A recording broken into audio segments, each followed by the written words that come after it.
Hallelujah. Hallelujah. All right, all praise, all honor, all glory to the supreme intellect of the universe, of our forefathers, our supreme king. Thanking the Almighty for blessing us this day. Today's discussion is European Egyptology. And the reason why I'm addressing European Egyptology because a lot of us is mixing scientific or Scientology with Egyptology and calling it Egyptology when the two do not agree in itself. Some of the things I want to touch on are some of the questions that the Egyptologists asked the Hebrew Israelites. So the main purpose of why I'm debating, I'm not a person that would like to get into the form of debates, but the reason why I seen many discussions on YouTube, I've seen other ones all across the board in different areas and different aspects where Hebrew Israelites are being attacked for their belief system, and some of the questions that are being asked upon them or talked to them about are not even accurate questions. So my job here is to defend the name of the Creator and defend the scriptures that we believe in, which has been canonized and called European, which has been called Western philosophy, and all these ideologies. So this is the main reason why I'm tackling this, because it's very imperative that we know as a people what they're talking about and what we are and what our understanding is. Because contrary to popular beliefs, Egyptians and Hebrews had a close relationship. But there's many that try to shoot down to Israel that have no existence. So this is the reason why I'm doing this debate, and I'll let you know off top, I'm not a Messianic Hebrew. I'm not a Hebrew that follows the Old Testament, but I am a defender of the name of the Creator, so I will be defending the scriptures in itself.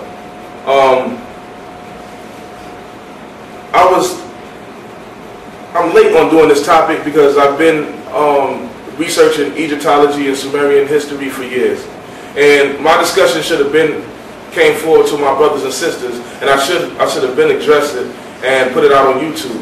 But the reason why I'm doing it now is because it's imperative, because people are asking a lot of questions and they want to know. They asking a lot of questions and information. Where did this come from? How did we get this? Or how did we get that? And this is the main reason why I'm tackling that. I had the privilege of seeing a debate, and you can look it up. It was called Polite versus the Hebrew Warrior. Polite versus the Hebrew Warrior. Also, it was called the Clash with the Hebrew Israelites. Now, when I seen it, me being the person who studies and very studious, I already knew who Polite was. So I already knew the science, I already knew what he was bringing forth. But when I looked up the battle with Hebrew Israelites, I seen Polite's face, and I knew that the Hebrew Israelites on that segment was in for a treat. Because I don't know if you know who Polite is. Polite is supposed to be the heir to Malachi's York throne. But Malachi's York is supposed to be one of the master teachers of Sumerian, Hebrew, and Egyptian science. So when I see the Israelites battling, I'm looking at people that are just disgruntled and really don't know what they're talking about. And this is why I touch this topic, is because we at SHOMREY HaTorah have a different understanding of biblical scriptures. We understand it from the historical perspective, but also we go into the deep science and the metaphysics that it deals with. So when I seen these Israelites attacking and addressing it, I understood that they didn't understand what they're really teaching. And not only did you have the brother Sadnetta who's doing the recording, he clips out where he wanted to clip out, and you know, I seen him with the discussion with the debating the Moore brothers, and they debating these brothers or that brothers. Their whole ideology is to battle blacks. But we know in the future that if anybody's going to lead our brothers and sisters out of here, it's going to be someone who's not tearing apart the black community, but someone who's uplifting our brothers and sisters. So when I start out, I want to go into who are the Israelites. Now,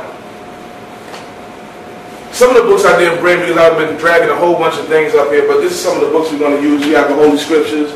We got Hebrewism of West Africa,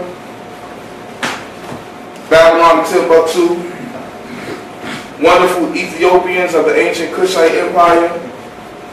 The brother also brought up some books, Temple Tombs and Hieroglyphs. You got a book, Ancient Egypt, a beautiful book.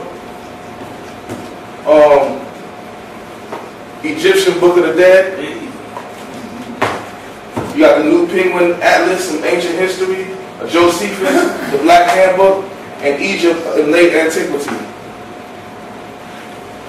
And it's imperative that we know our history, because the Bible has to fit somewhere. If it doesn't fit anywhere, then you don't have a discussion or a debate or an argument, because people do not agree with anything that does not have a historical foundation. So when we go to who are these people, who are these Israelites, we have to realize that the Israelites come from a place called Nippur. Nippur is an ancient city of Hebrews. Nippur in Sumerian text is called Ni'ibaru. Ni'ibaru, which means the land of the Hebrews or the land of the crossing. If you read in the genealogy of the scriptures, you have Adam, Seth, Enosh, Canaan, Mahalalel, Yared, Enoch, Methuselah, Lamech, Noah, Shem, Mephibosheth, Selah, Eber.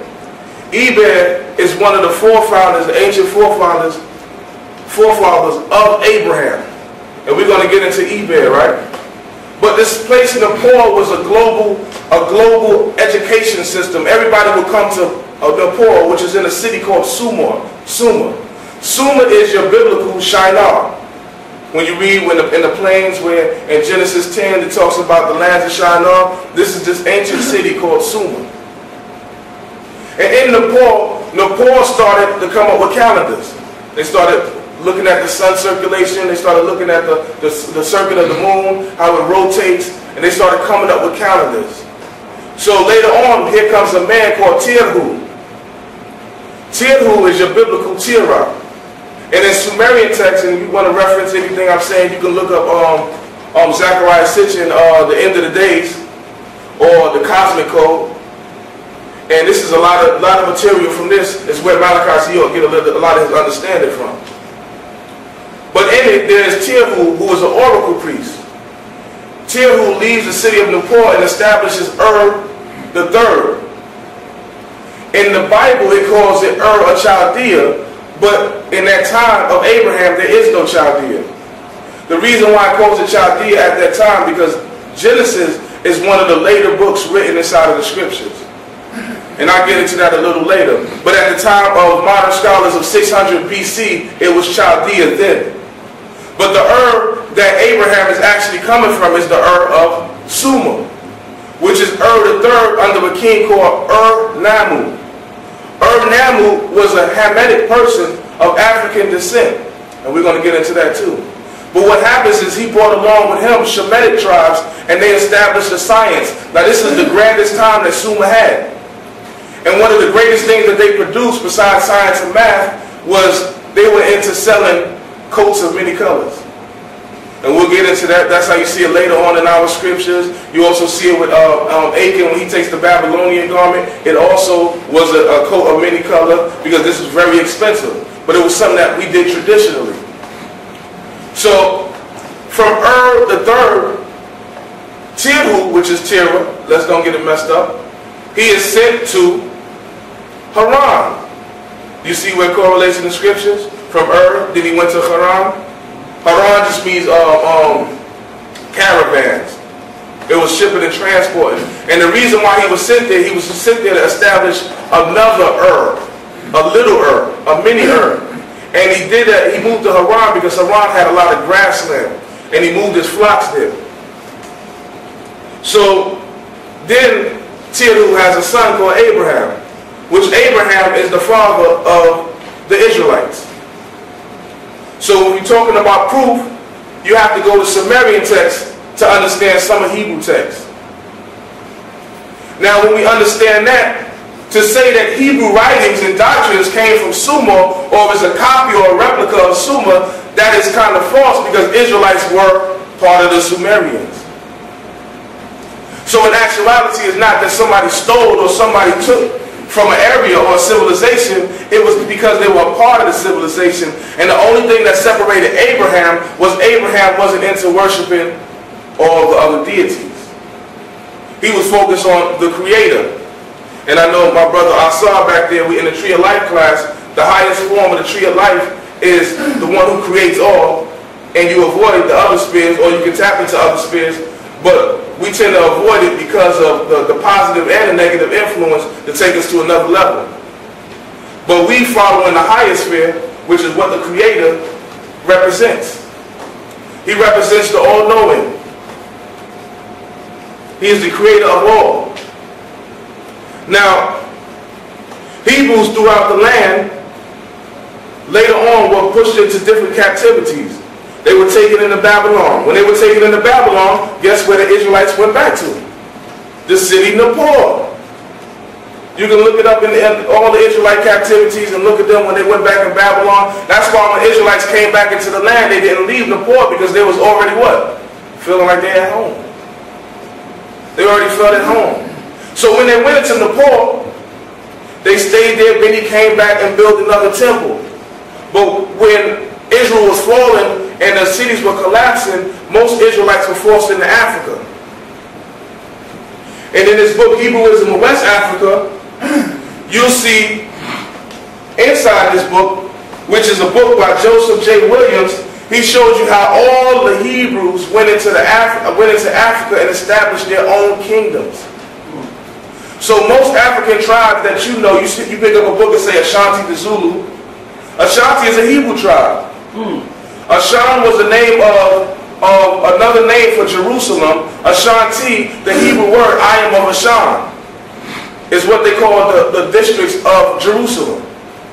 So they went into there in Africa and established many tribes. Some of them you have heard of the Igbo tribe? They have a historic, rich and pure Hebrew background. You got the Yorubas, the Bantus. You heard of those?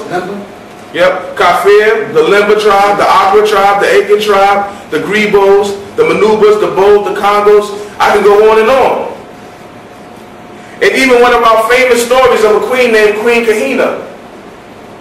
Queen Kahina, one of her statements is, Lions of Judah and soldiers of Africa, let's stand up and fight against the Arab opposition. This is when the Arabs, the Muslim Arabs, tried to force themselves into Africa. But the Jews, the European Jews, did not take the story because they couldn't explain how a woman is claiming that she's a Hebrew, but she was a person of color, so the Jews left the story alone. So that's why you see in many discussions and debate, was Kahina really a Jew or was she not? But the Jews won't touch it. They don't want to touch it. That's why this book is not called Judaism of West Africa. It's called Hebrewism of West Africa, because the white people couldn't see themselves calling the black people Jews. So they just called them Hebrewism. But we know that our people were people of color, and we're going to touch on that.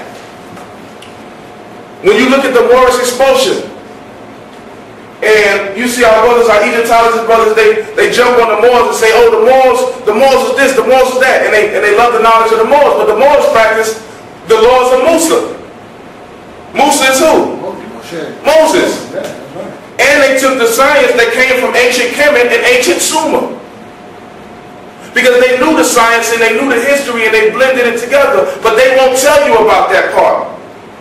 But when Ferdinand and Isabella cast out all the Moors from Europe after the Moors invaded Europe, they made sure that Christopher Columbus signed a decree that he would have all the Jews out.